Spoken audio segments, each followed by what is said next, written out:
What up, everybody, and welcome back to another Stone DM. That's me.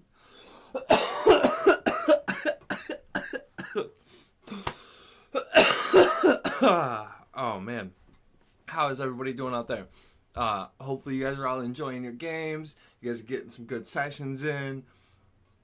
You guys are getting ready for the holidays. We just had our little Christmas party. Got a cool little dragon box, you know what I mean? That's what it all came in. But I got a lot of really cool stuff from my group.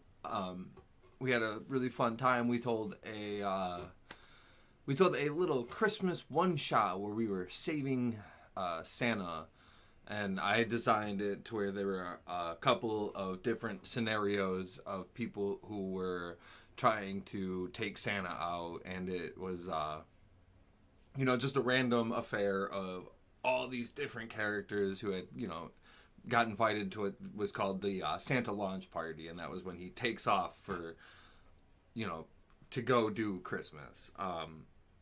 He throws a launch party, and we had the players do characters from just anything that they maybe had wanted to just play something as. And we had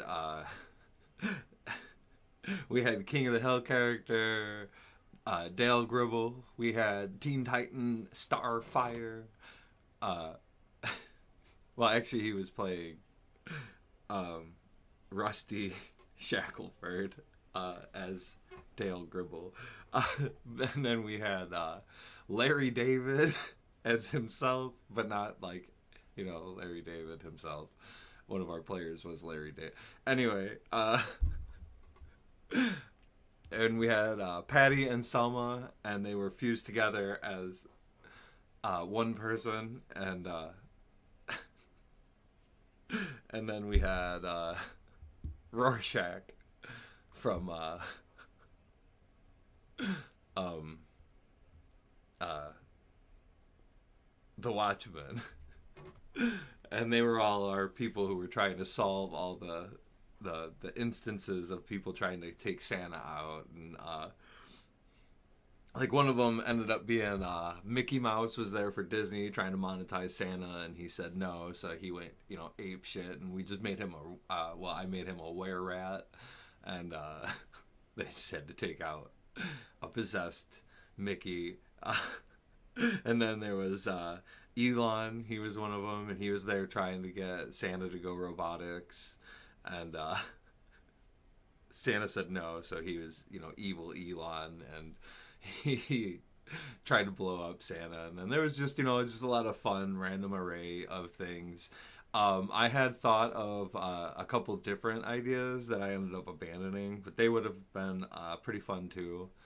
And then we because I did it like a Groundhog Day kind of scenario where they were at the party, and then like they would like not wake up, but like a thing would happen, and they would just reverse time, and like basically they just had to replay the same party a couple times and just continue solving the blowing up of Santa until there was no more blowing up of Santa.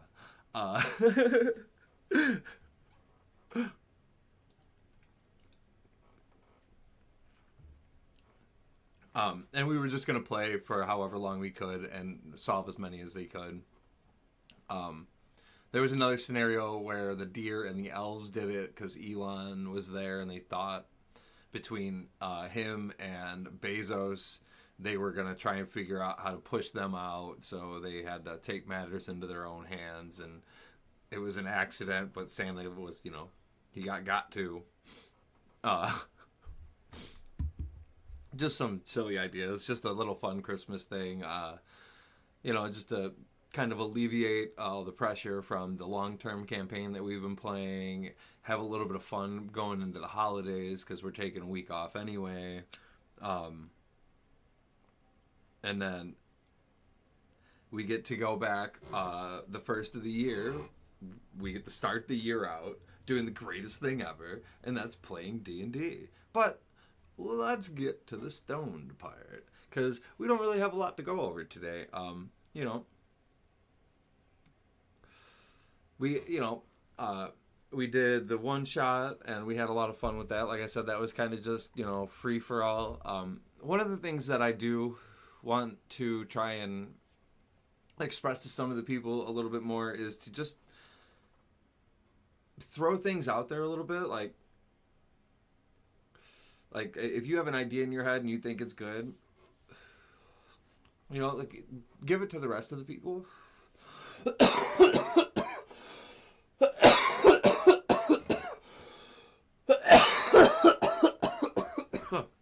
I don't know if a lot of tables or players even like that, but like, with it being theater of the mind, if you have an idea, that's improv in your head, and you're seeing it, try to push it out there and let other people either see what you're seeing or twist what you're and see it for themselves, or and I know that I as a player struggle with that. It's like the things that I'm seeing, I don't always let other people enjoy. I'll just, keep it for myself and be like, oh, this is how I'm seeing it, and this is super cool. But like, sometimes we need to be a little bit more vocal about those things, because maybe some people are seeing it a different way, or struggling to see it, and now you're helping them paint the picture. And I know, it's the DM's job to create the scenario, to paint the picture, and to let you guys evolve it. But like a lot of times, with only so many words, you already have the picture in your mind, and you can either help the DM create this stuff and make it more of your your collective world, and silly or fun ideas. I think a lot of times, like I like to say, what we play is comedy D&D, because we are there for the fun. It's always good to get a good joke out. But I'm not opposed to serious storylines and aspects, and if people want to get into like some of the emotional stuff, because like some of that's going to come up, and especially when you're role playing a character, it's not always peachy keen fun and games, So like I am trying to learn how to bring in the players a little bit more and allow them to have like a freedom they feel that they can collectively push the story along as well. And I know that could probably also become problematic with everybody potentially trying to just push their own narrative of a story too. But like, and that's something that we have to avoid. Well, we also have to learn how to find the line and draw that line. And with us all still being new, it's a thing that could potentially stir up a little bit of frustration with some people, but it could also help us grow as a group and as players in this game, and really experience a lot of these things that we still haven't experienced yet. But also it could really evolve the game that we're playing, and push narratives that maybe the DM hasn't seen or isn't potentially interested in. He kind of just threw it out there and didn't know that you as a player got hooked to that thing. So maybe they brushed it to the side while you are very interested in what this is, and think it could be a thing, and maybe it should be a thing now, So just some of those things going, I want to learn how to get better at that. I also really need to get better at the storytelling and the painting of the pictures. We use battle maps, but I don't want to become reliant on the maps. I want to be able to invent scenarios and places and scenes and things on the fly, and allow us to grow naturally as we play the game, because the more things that we have to go to and pull out and look at, the less that we're playing the game, and the more that we're like dictating what is. I think, but I could be very wrong. Again, we're all still really new, and I probably don't even have a right to be having a channel talking about being, a DM yet, because while I am the DM for the table a lot of times,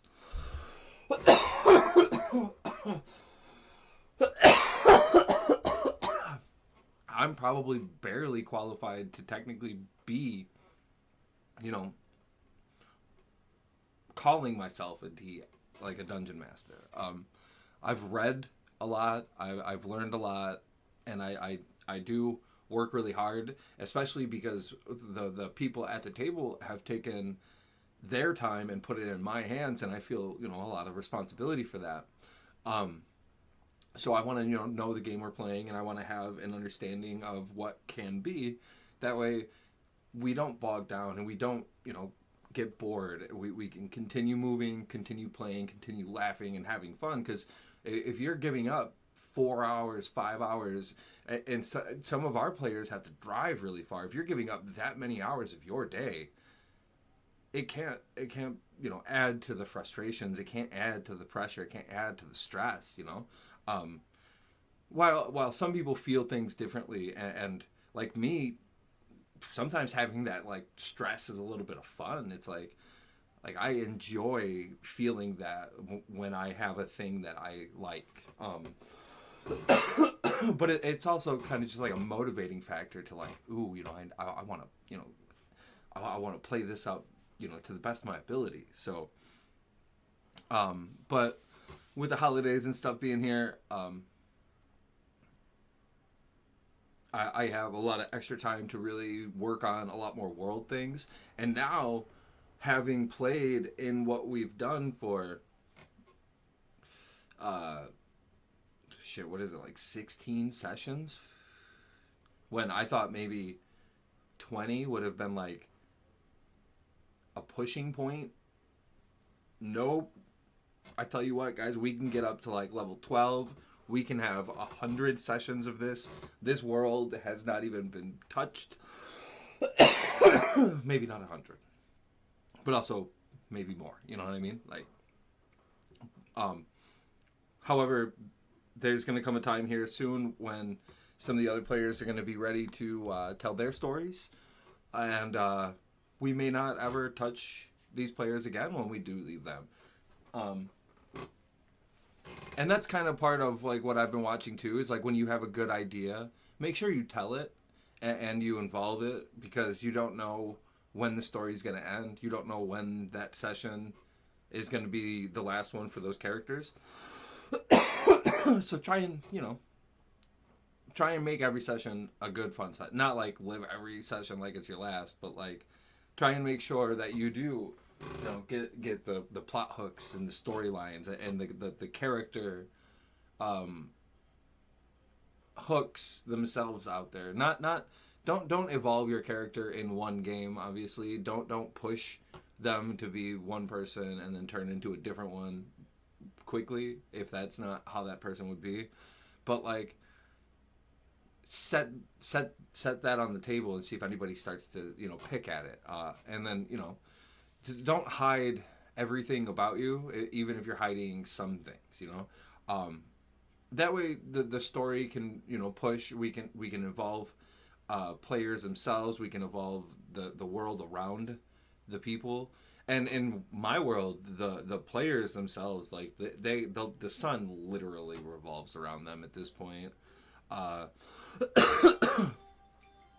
I don't try to mean that in a bad way, or like they can't be taken out or they're not vulnerable way, because like we still haven't even broached the subject of what resurrection can or will be in our world. I don't have it yet as far as anything that has been seen in history for what anybody knows. So that's it. I do know that there are some people who certainly would have been taken out, who probably would have been revived.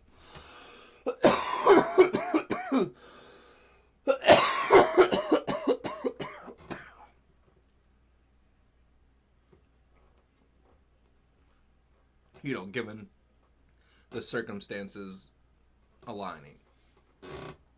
Uh, but who knows, how those people were taken out or anything like that. That could all, so, and then that like goes into the last week where I didn't kill them with the bag of devouring because like that's what it does. And it's like, well, that's bullshit. Because I'll stand on that ground a lot. As the DM and being new to the game, there are things that we want to see and see how they work. And we can't punish the players for an experiment that we have in the game. And that will just allow us to learn how to place things better and become better at hiding items, involving items. And then, given situations where we use the teleport to the world thing, it'll also allow us to experience more random and fun encounters that maybe we would have never even experienced. Because, like I said, I have nothing for the city that they went to. I never even imagined there would have been a reason they wanted to go there, except for one of them being a dragonborn.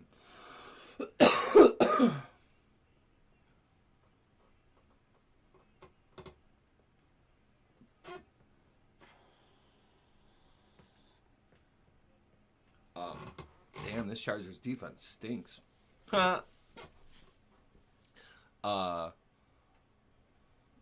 So now they get to go here. I do have some ideas for what was there and what they're known for, so we'll be all right as far as like, well, I mean, I'll be all right as far as like having ideas for what could be there, but as far as like a layout or anything, I never even considered that. So now I get to, kind of go into what kind of town would it look like, where would the river go. I imagine that they kind of dug the river into go through that way, because that wasn't where the actual outlet was. But I don't know if that's plausible, so I'll have to see. It is also fantasy, so like it could be whatever we want, right? I do kind of want things to make sense, though. However, who knows what Dragonborn would do with their land and life and how they would live it. I have them kind of more like a Nordic Viking-esque culture. Kind of like determination. So I'm going to kind of look into some of that and see what I can do with that. And then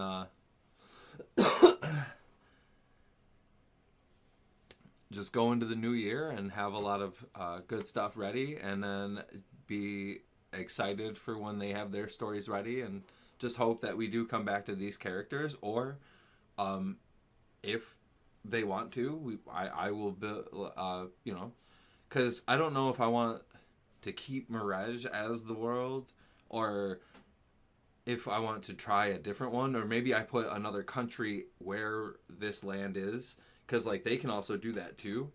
And one of the other DMs said that they were going to do that, so now we can build, because this could just be one land in the world, because I haven't designed like what the world looks like. I only designed what this one land looks like, so that can only be one piece of this whole world, and now it will be. So I could even develop another land here, and kind of build it a little bit differently if that's something I'm interested in, and do a different game if they're interested in running different characters, or altogether different playthrough.